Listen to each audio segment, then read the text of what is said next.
Celebrate Chicago's architecture all year long with the 2026 Brick of Chicago calendar available now. The 2026 Brick of Chicago calendar features 12 original photos of Chicago's historic brickwork and architecture by brick guru Will Quam, shot in neighborhoods like Little Italy, Bronzeville, and Noble Square.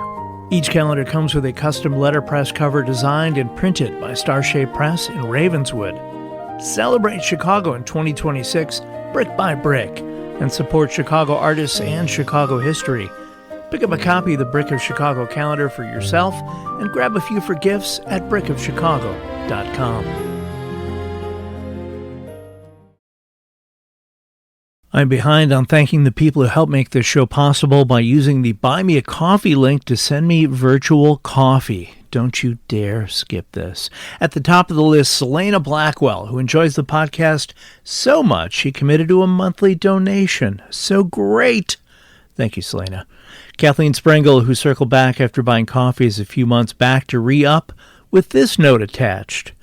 I love learning about the history of my favorite city in the world, but I really don't think I would be a loyal listener if it weren't for your tremendous storytelling. She's going to make me blush. My dude Curtis Wright of CurtisWrightMaps.com also bought me a few more coffees. Thanks, C-Dub.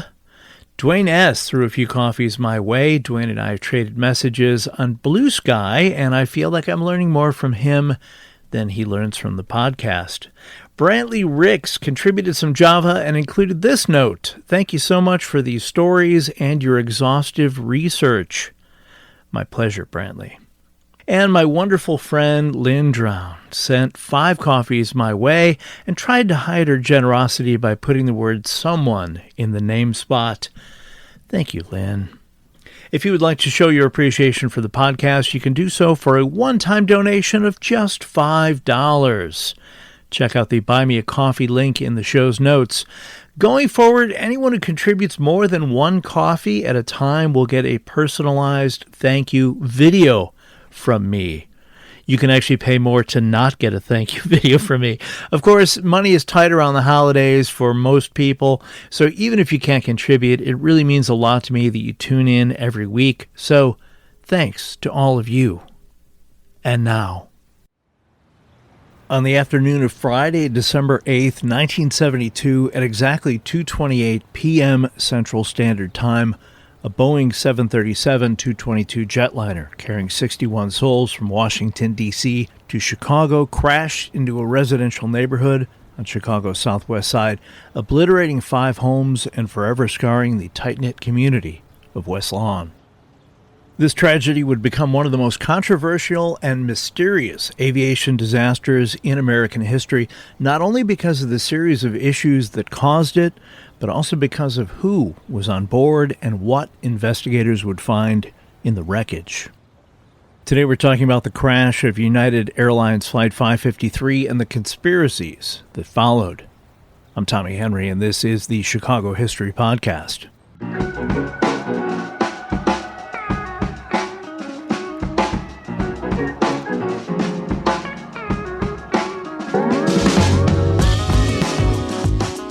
Friday, December 8th, 1972 started off as though it would be an unremarkable day. Chicago's high temp reached 27 degrees Fahrenheit.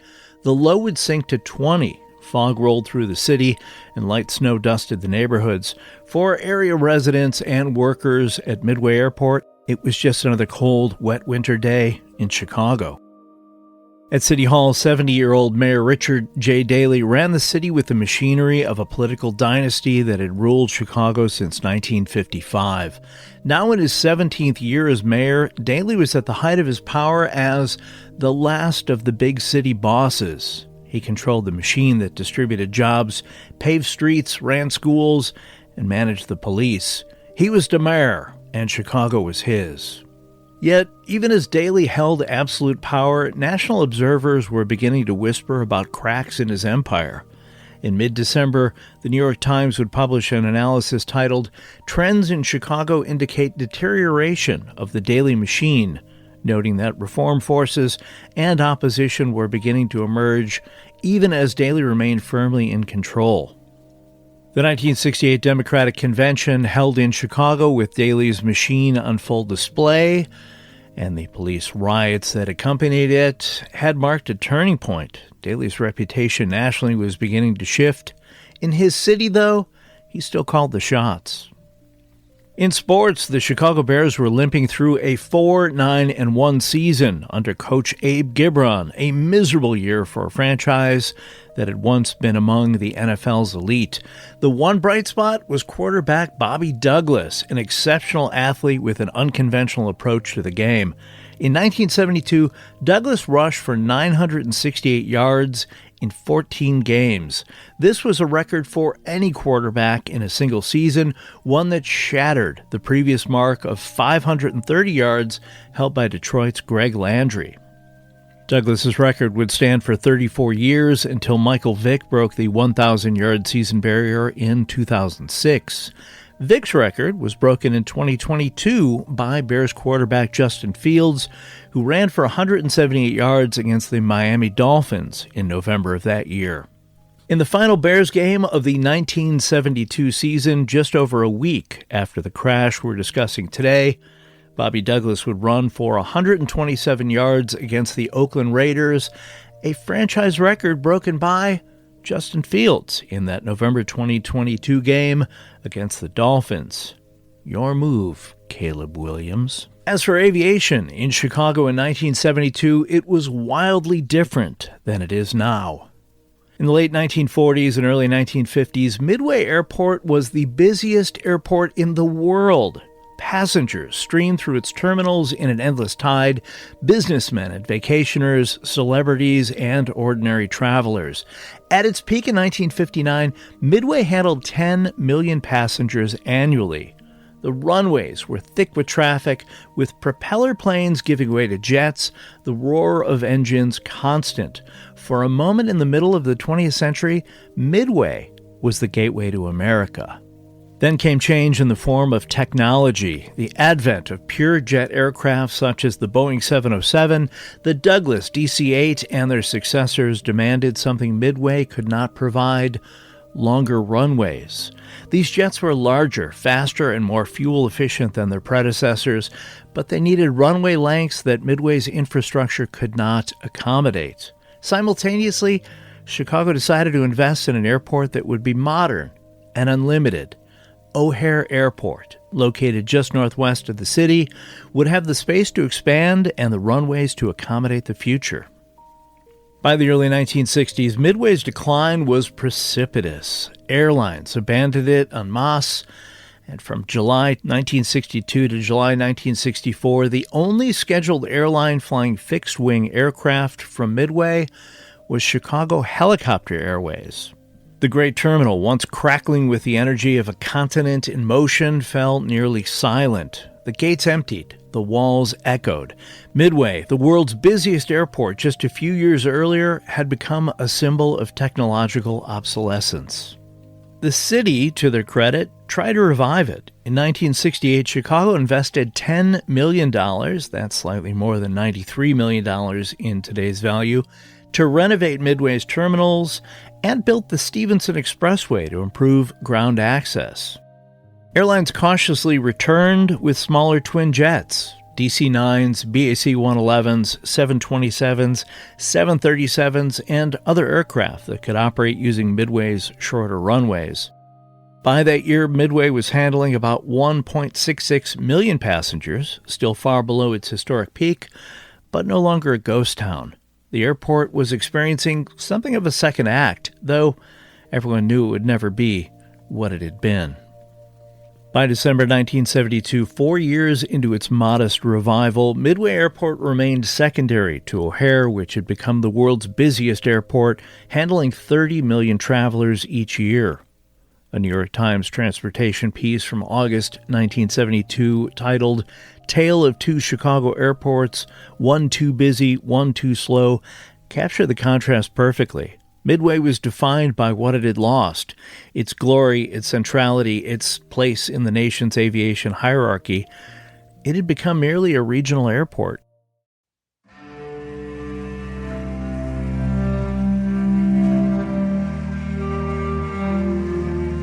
United Airlines Flight 553 departed Washington National Airport at 12:50 p.m. Eastern Time. It was a routine service short-haul flight to Omaha, Nebraska, with a scheduled stop in Chicago to drop off and pick up passengers. With 61 aboard, made up of 55 passengers and a crew of 3 pilots and 3 flight attendants, the 94-seat plane was roughly 3/5 full. The flight manifest included families heading home for the holidays, business people wrapping up their week, and several individuals whose presence would later fuel intense speculation and scrutiny. The aircraft, a Boeing 737-222 registered N9031U and nicknamed City of Lincoln, was only 4 years old, having entered service in 1968. It was a product of the jet age's mid-period, not cutting edge, not ancient, but proven and reliable. The 737 was designed for short-haul routes with an economy of operation that had begun to make it popular with airlines.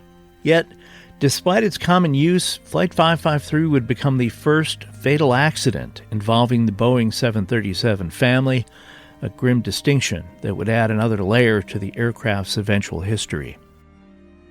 In the cockpit was a seasoned crew. Captain Wendell Lewis Whitehouse, 44 years old, had logged 18,000 total flight hours, with more than 2,400 specifically in the Boeing 737. He was the command pilot, experienced, capable, confident, the kind of captain passengers might see in a Hollywood film.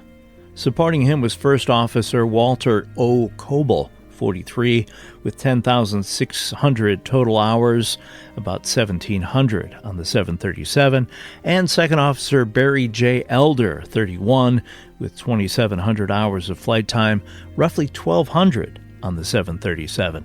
These were not rookies. These were experienced professional airmen flying a well-understood aircraft on a routine flight.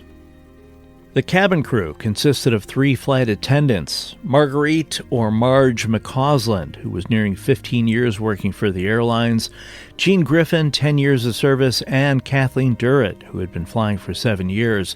They had been briefed on the flight, settled the passengers, and prepared for the approach into Chicago. For the 3 flight attendants, it should have been like any other flight.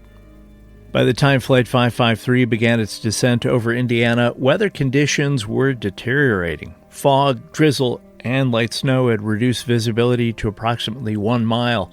Marginal, but within operational limits. The temperature hovered just above freezing, and the clouds hung low. It was the kind of weather pilots encounter regularly in the Midwest, especially in December, but it required attention and precision. Captain Whitehouse announced that the flight was over Gary, Indiana, and that they expected the plane would be on the ground in approximately 5 minutes. At this point, Marge, Jean, and Kathy, the flight attendants, noticed that the engine noise had decreased.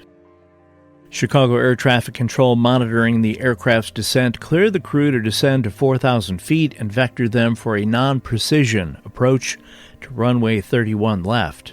A non-precision approach is standard procedure when an instrument landing system, or an ILS, is not available or not being used, a common situation at many airports. In a non-precision approach, the pilots receive lateral guidance from the localizer radio beacon, which tells them whether they are left or right of the runway center line, but they do not receive vertical guidance. Pilots must manage their own altitude using published step-downs or altitudes they must reach by specific distances from the airport. The procedure requires careful management of descent rate, aircraft, and aircraft configuration. Basically, they can't go too fast on approach or descend too quickly.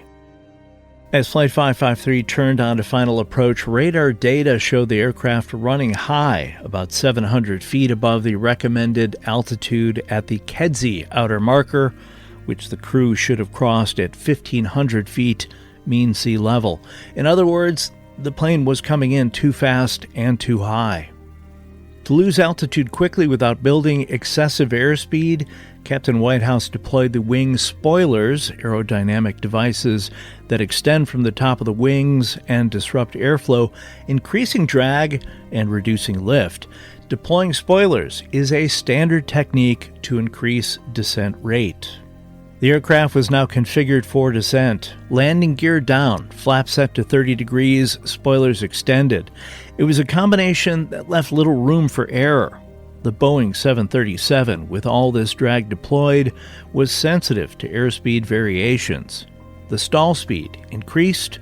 The margin between adequate lift and insufficient lift grew razor thin. At 2:25 p.m., Flight 553 contacted Midway Tower and reported leaving 3,000 feet, descending to 2,000 feet. The controller cleared them to continue the approach and advised them that they were number 2 on the approach, meaning one aircraft was ahead of them in the landing sequence. United Flight 553 was approximately 2 miles from the runway threshold and descending on the instrument approach. Everything appeared normal.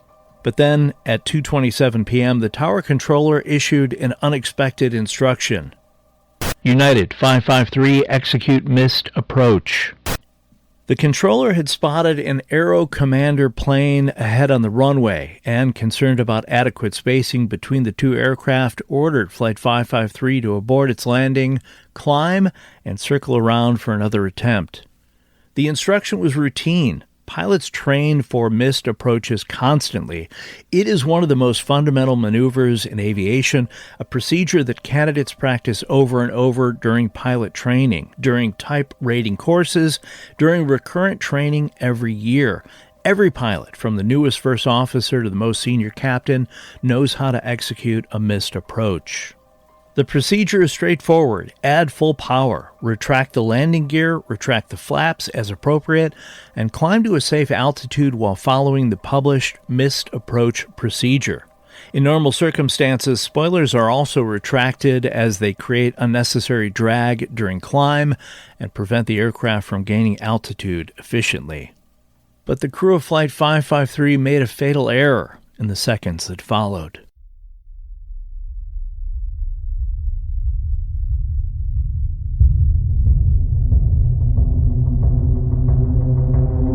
As Captain Whitehouse advanced the throttles to full power and called for climb, he either forgot or failed to retract the spoilers. This mistake, this single error in the midst of a routine procedure, would prove catastrophic.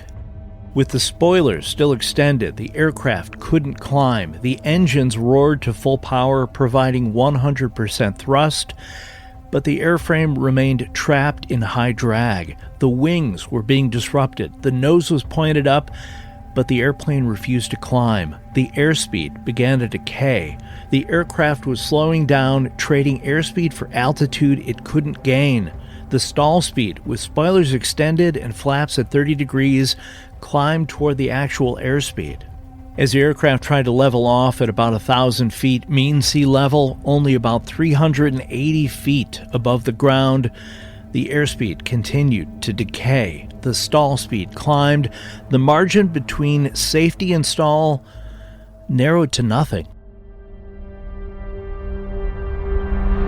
23 seconds after receiving the missed approach clearance, at 2:27 and 27 seconds p.m., the cockpit voice recorder captured the sound of the stick shaker, a mechanical warning device installed on the 737's control columns. When an aerodynamic stall is imminent, the stick shaker violently shakes the control column to alert the pilots.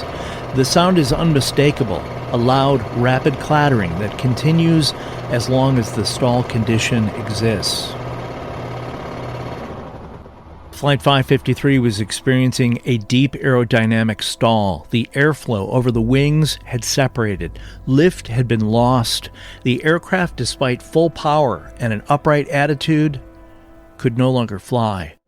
The passengers and cabin crew were enveloped in darkness. Ceiling panels dropped from above, overhead bins popped open, and baggage and personal items fell into the cabin. Flight attendant Marge McCausland would later tell a writer from Chicago Magazine, "All I can vaguely remember is a very high-pitched whining sound. Then you could feel like things were out of control. Then somebody screamed. I don't know if it was me. The flight attendants braced for impact. One of the pilots said, I'm sorry. 5 seconds after the stick shaker began, the recording died. The aircraft stalled and plummeted out of the sky. The 737 struck trees along West 71st Street, shearing off portions of the wings. The fuselage then tore through the rooftops before slamming into 3722 West 70th Place, a residential street in West Lawn just 1.5 miles short of the runway. The impact was catastrophic. The fuselage disintegrated on contact, scattering wreckage across an entire city block. Fuel tanks ruptured and ignited, intensified by the broken gas main of the destroyed house, transforming the wreckage and surrounding homes into an inferno. The tail section, relatively intact, came to rest in an alleyway, its navigation lights still blinking. Firefighters arrived within minutes to find 5 homes destroyed, 3 damaged, and a city block scarred by flames and wreckage. As jet fuel burns hot and fast, the fire was intense, causing the aluminum of the 737 to melt in the heat. Firefighters who responded that day would remember the ferocity of the blaze for the rest of their lives.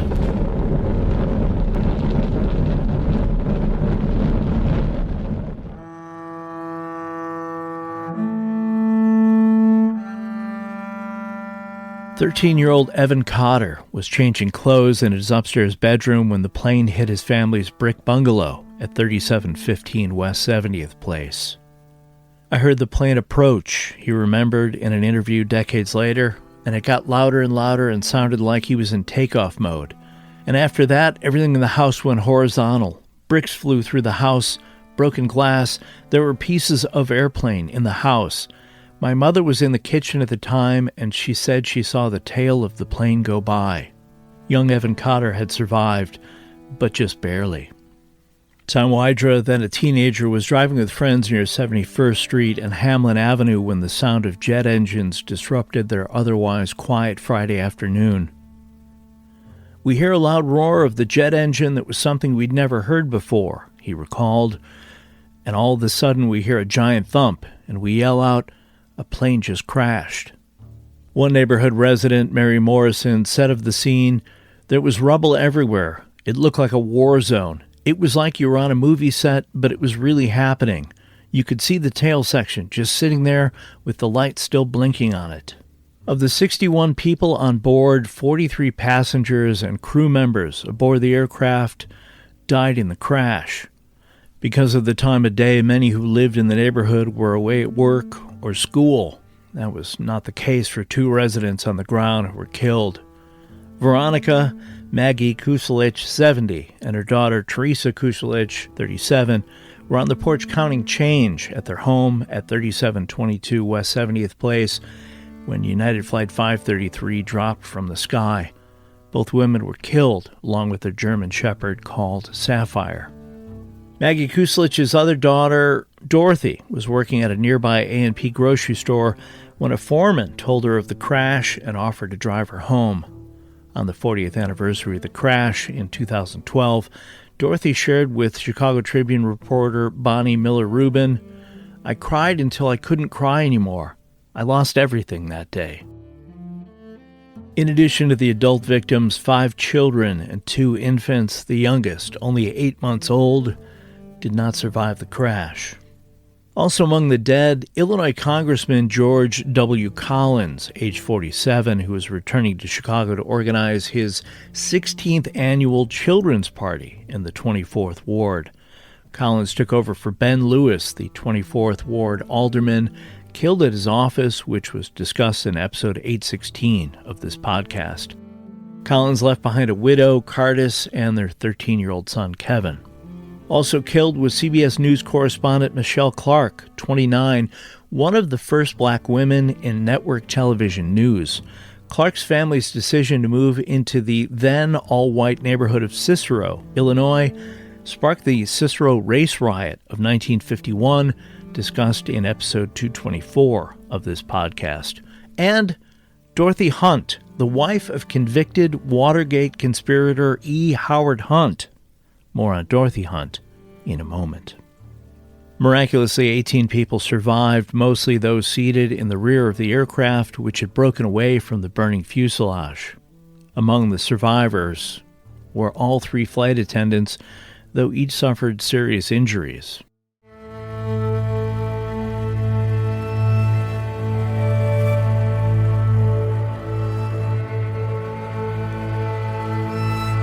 Flight attendant Marge McCausland, strapped into her jump seat near the cockpit, was knocked unconscious by the impact. When she regained consciousness, she was buried in burning debris. I recognized that we were in danger, and I remember somebody saying, "We're going to crash," she later recalled in an interview. The baby was crying, and then there was dead silence. There was no sound at all. McCausland suffered 2 crushed ankles, a broken arm, and third-degree burns covering significant portions of her body. Bricks from the destroyed house had formed an inadvertent firewall around her, shielding her from the worst of the flames. She had survived through a combination of luck and the structural collapse of the house itself, the only crew member toward the front of the plane to live through the ordeal. Another flight attendant, Jean Griffin, immediately began calling out to survivors in the wreckage, directing them toward a gaping hole in the rear of the fuselage where they could escape the inferno. Her quick thinking and leadership likely saved lives. In interviews conducted in the years that followed, Griffin emphasized her instinct to help others, to direct the dazed and injured toward safety, despite the chaos around her. Passenger Jennifer Sherwood, traveling with her mother Judy, recalled the chaos of the final moments.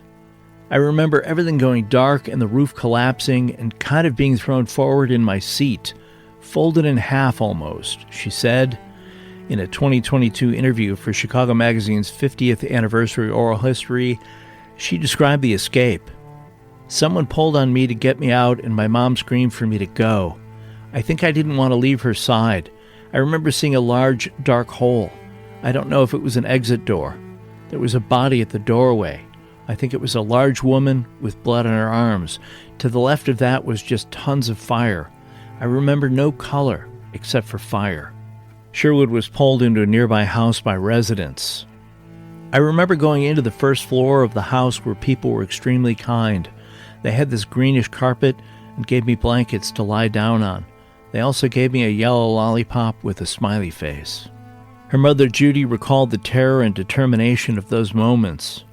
"Jenny was screaming, 'Mother, there's a fire, there's a fire.' I thought, 'My God, we're going to die in here.' But then I suppressed all that and I thought, 'We're going to fight.'" Remarkably, both mother and daughter escaped without physical injury, a fact that seemed to them almost miraculous as they surveyed the wreckage around them.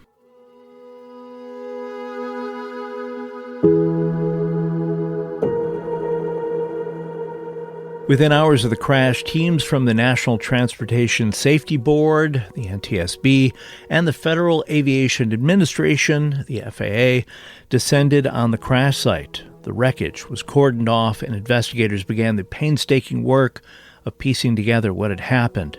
They searched through debris for wreckage parts that might reveal mechanical failure. They interviewed survivors. They consulted with the tower controllers who had been in communication with the aircraft. Most critically, they located the cockpit voice recorder, a small, robust piece of equipment designed to survive crashes. The CVR had recorded everything: the conversations between pilots, the radio transmissions to and from the tower, the warning sounds from the aircraft, and finally, the stick shaker and the end. The flight data recorder was also recovered, providing technical data on the aircraft's altitude, airspeed, and control inputs during the final moments. But almost immediately, the investigation took an extraordinary turn. Chicago police, combing through the wreckage for personal effects and evidence, discovered $10,000, nearly $78,000 today, in $100 bills in Dorothy Hunt's purse. The money was real. It was significant. Word of the discovery leaked quickly to the media, and within days, reporters were asking uncomfortable questions about who Dorothy Hunt was and why she was carrying that much cash. Dorothy Louise Wetzel Hunt, 52 years old, was no ordinary passenger. She was the wife of E. Howard Hunt, former CIA officer, political operative, and one of the plumbers, the covert White House unit responsible for the break-in at the Democratic National Committee headquarters in the Watergate complex on June 17, 1972. By December 1972, the Watergate scandal was still largely hidden from public view, though it was beginning to emerge in the newspapers and through congressional inquiry. The burglars had been caught and indicted, but the full scope of White House involvement and President Richard Nixon's personal culpability remained obscured. Howard Hunt's trial was scheduled for January 1973, just weeks away. What was publicly known was that there had been a break-in, that 7 men had been arrested, and that the trail seemed to lead to the White House. What was not yet known, but would emerge over the next year and a half, was the scope of the cover-up, the involvement of top administration officials, and the extent to which the president himself was implicated. Dorothy Hunt, according to later investigations and testimony, had been actively involved managing hush money payments to the Watergate defendants, cash intended to keep them silent about White House involvement in the scandal. Some accounts describe her as the operation's unofficial paymaster, traveling the country with envelopes of cash to deliver to the indicted men and their attorneys. She was, in effect, the woman who held the money that bought silence. In an interview given just 2 days after the crash, E. Howard Hunt claimed that his wife had been carrying the $10,000 to invest in a Holiday Inn franchise with a relative in the Chicago area. It was a mundane explanation for a significant sum of money, but few believed it. Investigators questioned it, journalists questioned it, conspiracy theorists seized on it as proof of a cover-up.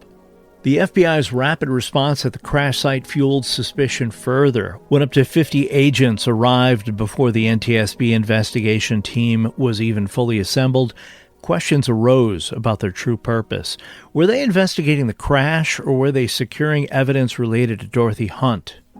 In a June 5, 1973 letter to the FBI director, the NTSB chairman complained, "The board's investigation has been hampered by the fact that the FBI conducted interviews of witnesses and listened to the tower tapes before the NTSB could." The tone of the letter made clear that the NTSB saw the FBI's presence not as helpful, but as obstructive.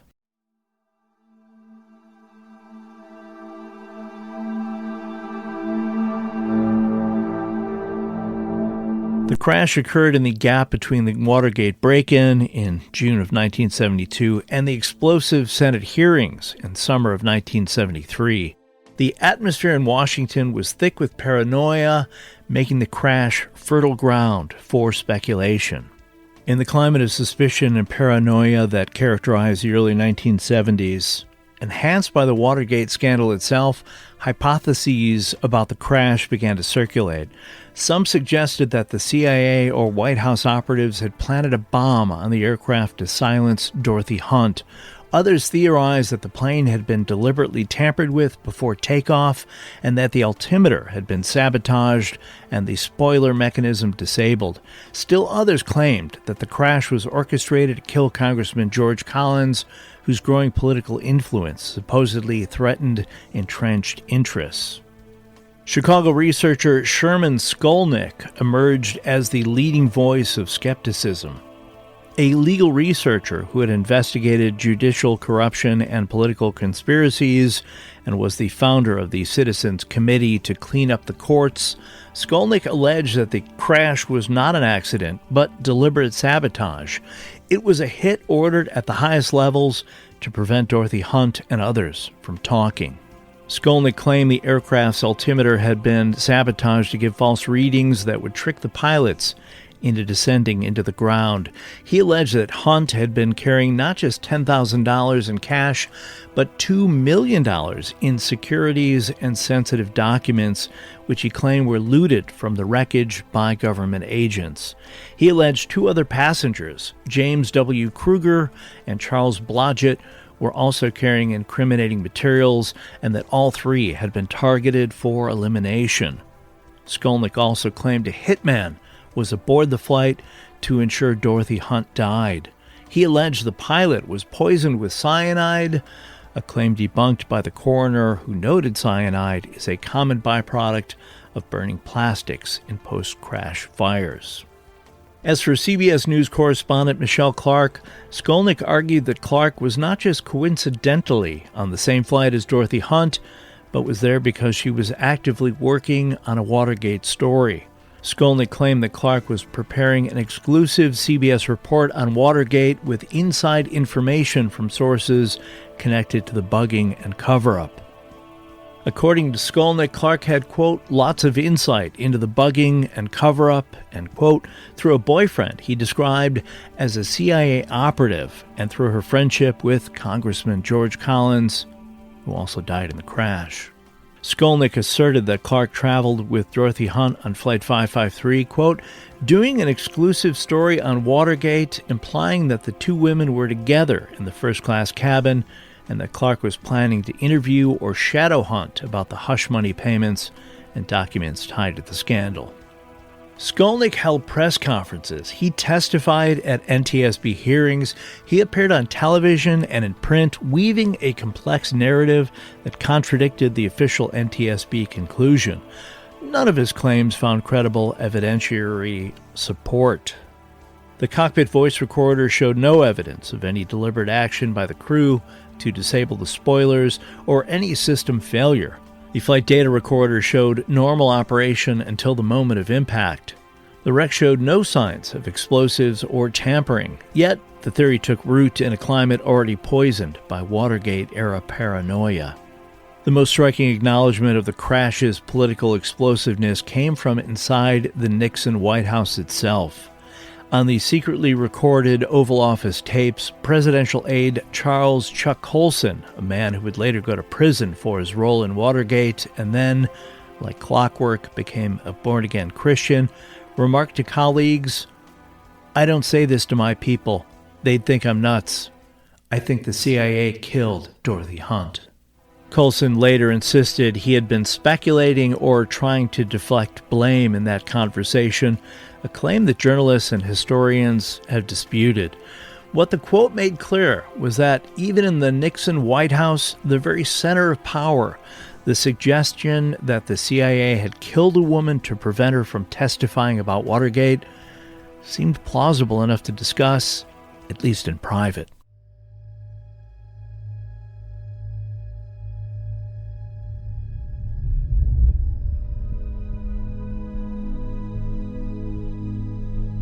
On August 29, 1973, 8 months after the crash, the National Transportation Safety Board issued its final report.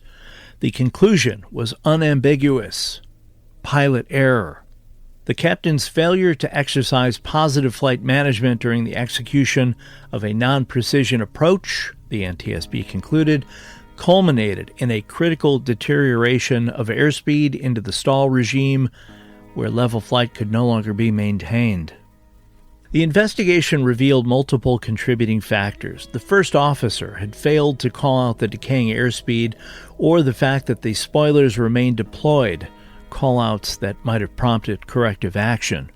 Standard altitude and configuration callouts were absent. The report tied Flight 553 to a broader pattern of accidents in which, quote, apparent lack of crew coordination and cockpit discipline during non-precision approaches, end quote, had been a contributing factor. This was not solely Captain Whitehouse's error. It was a failure of crew coordination, of professionalism, of the systematic procedures that aviation safety depends on.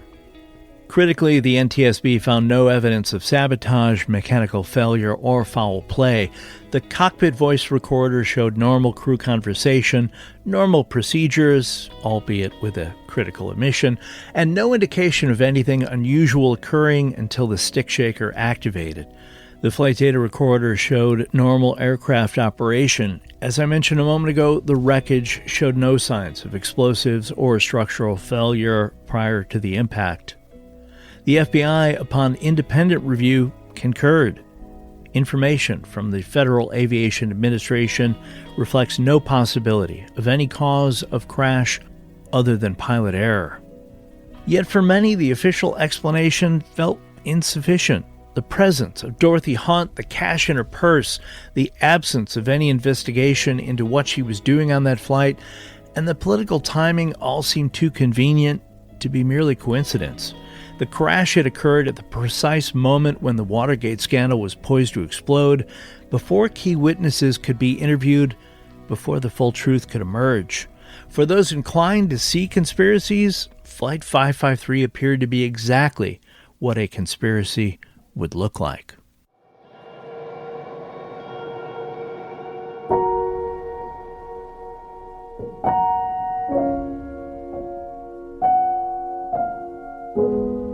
Dorothy Hunt's death transformed the trajectory of Watergate. She could no longer testify about hush money payments or provide evidence about the White House's involvement in the cover-up. Her death intensified pressure on her husband, who ultimately pleaded guilty in January 1973 and later cooperated with prosecutors.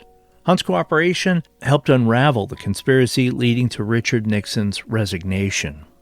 Michelle Clark's death was mourned across journalism. CBS honored her memory, and a Chicago public school, Michelle Clark Academic Prep Magnet High School in the Austin neighborhood on the city's west side, would later be named in honor of the television news correspondent whose promising career was cut far too short. Her pioneering work as one of the first black women in network television news had opened doors for generations of journalists who followed. Congressman George W. Collins' widow, Cardis Collins, was elected to fill his seat in Congress. She would go on to serve 24 years, becoming one of the longest-serving black women in the House of Representatives. She transformed her tragedy into service, building a political career that outlasted many of those who served alongside her. For the residents of West Lawn, December 8, 1972 remained a day of collective trauma. The crash destroyed 5 homes, damaged 3 others. Families were displaced, and the neighborhood bore physical and emotional scars for years. Memorial services were held annually. Residents who lived through the crash never forgot it. Evan Cotter, who still lives on the block today, has become something of a neighborhood historian of the event. For years, I had nightmares about it, he said in a 2022 interview marking the 50th anniversary. 50 years. It still feels like yesterday. He kept a piece of the aircraft that flew through his sister's bedroom window, a tangible reminder of how close death had come. After his hypotheses/conspiracies about 553 were dismissed by the NTSB and FBI, Sherman Skolnick remained a fixture in Chicago's political and media landscape. He became well known for his long-running public access television show Broadsides and his recorded telephone hotline, Hotline News, where he would disseminate his latest theories about judicial corruption and political conspiracies to anyone who called. He continued to file lawsuits and legal motions, often representing himself. In the 1970s and 80s, he frequently clashed with judges, was jailed for contempt of court multiple times, and was sued for slander by attorneys he accused of corruption. In his final years, Skolnick promoted theories about the Clinton administration, the death of Vince Foster, and the Oklahoma City bombing. He also claimed the 9/11 attacks were orchestrated from within, which led to the cancellation of one of his radio programs. Skolnick died of a heart attack on May 21, 2006 at the age of 75 and was buried at the Waldheim Cemetery in Forest Park. He was wheelchair-bound for most of his life due to childhood polio. The crash of United 553 prompted significant changes in aviation safety protocols. The NTSB and the FAA mandated enhanced training on spoiler retraction during missed approaches, standardized checklists for go-around procedures across all airlines, and formalized crew resource management or CRM training emphasizing communication and coordination during critical phases of flight. Boeing modified the 737's cockpit design in subsequent models to make spoiler operation more intuitive and to reduce the chance of leaving spoilers deployed during a go-around. The FAA required all pilots to receive recurrent training on go-around scenarios with emphasis on recognizing and correcting aerodynamic stalls. These reforms contributed to the 737 becoming one of the safest commercial aircraft in history. Since 1972, the 737 has carried billions of passengers. Accidents have occurred. No aircraft type is accident-free, but the lessons learned from Flight 553 have undoubtedly prevented countless accidents and saved untold lives. The cost of Flight 553 was terrible, but its legacy has been safety.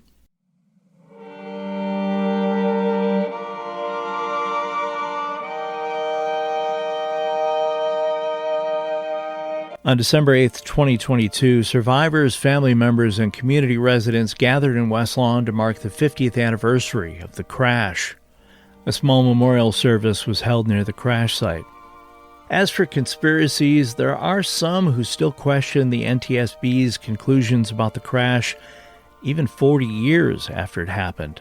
In 2012, David Kent, a co-founder of the group known as Midway Historians, was skeptical. "You had an impeccable pilot with one of the best records and highest number of hours," Kent shared with the Chicago Tribune. "This guy did not make mistakes. There are just a lot more questions than answers."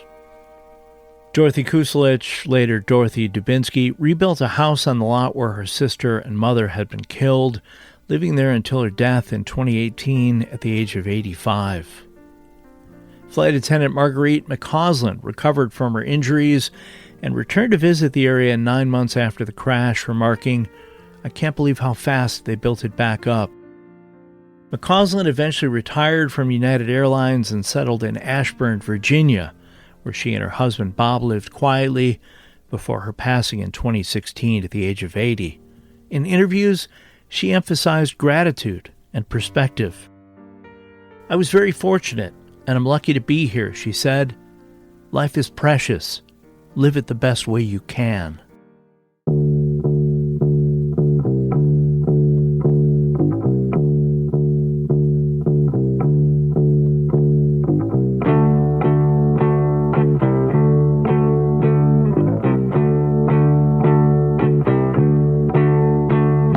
Thanks for listening to today's episode about the crash and conspiracies of United Flight 533. This episode was written, recorded, and edited by me, Tommy Henry. As always, if you have questions about anything covered today, anything to add, or have an idea for a future episode, I'd love to hear about it. Send me an email at chicagohistorypod@gmail.com. I have links to items related to Chicago's amazing history in the show's notes if you or someone you know is a history nerd like me who would like to learn more. Anything ordered through those links, not just the items listed, may earn a small commission for the podcast and help offset production costs at no additional cost to you. Check out the Chicago History Podcast social media pages for articles and pictures related to this episode and past episodes posted throughout the week. Much of the original art for the Chicago History Podcast used on the social media pages was created by the inimitable John K., as in Kathmandu Schneider. Thanks, friendo. If you need creative work done, you'll find no one better. Send him an email at angeleyesartjks@gmail.com. I will be back soon with more stories from Chicago's history. Until then, get out and explore when possible. Learn more about whatever city you live in, and stay safe.